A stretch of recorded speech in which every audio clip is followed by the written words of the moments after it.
Hey, I am going to show you how I would use a place, manner, voice chart to analyze a speech sound assessment that I've done. So I've got a little child in mind. They have a lot of substitutions and a lot of unusual patterns, and I just know that a typical analysis of what phonological patterns they present with and that they don't present with, I know it's not going to give me a lot of information. I have established that there is a large phoneme collapse, but I just want to understand what else their speech sound system shows me. So I'm going to turn the camera around and show you how I use this to help me discover something new about this child and their speech. So what I'm going to be doing is I'm going to be using these green and red whiteboard markers, and I'm going to colour in the sounds that I know that the child has from my speech sound assessment. So I know we've got K, I know we've got G, we have M, and we've got W, and that's all we really have consistently. So everything else is going to be red. We don't have these.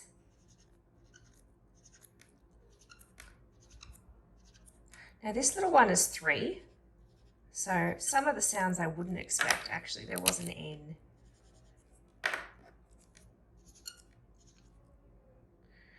Let me double check on that. Yes, there was a, yeah. Okay. So when I look at this, what I can do is I can see, okay, so this child, yep, they've got nasals, like that's in their speech sound system, and glides. So that's something that they, can use. I also know when we think about place of articulation that those velars are something that are there as well. But then when you look here, you can see, wow, like, out of all the stops, plosives, yes, we're using K and G, but we're not using them for these sounds. We are completely missing the fricative sound class, including H, and affricates as well. So it's quite interesting. The other thing I found interesting about this little one is when I tried to do some stimulability testing, the P and B, I was not able to stimulate them. Like we just could not get them. And I remember thinking, but I know you can use bilabials because we do it for and we do it for w. Like I know you can use it, but it was still very, very hard.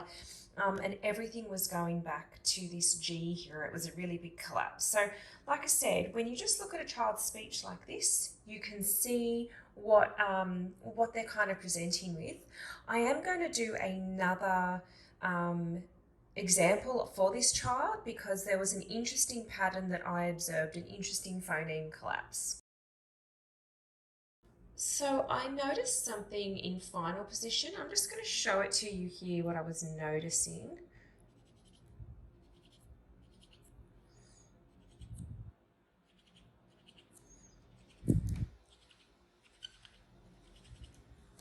Actually, I didn't hear that one.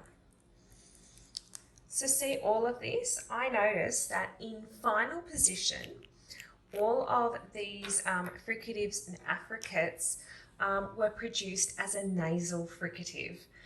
So when I tried to stimulate, see the stimulable for some of the sounds, we could get some in isolation, but then as soon as I put it in like a vowel consonant or just, a short word, all of these were nasal fricatives, but only when they were in final position. So I found that really, really interesting too.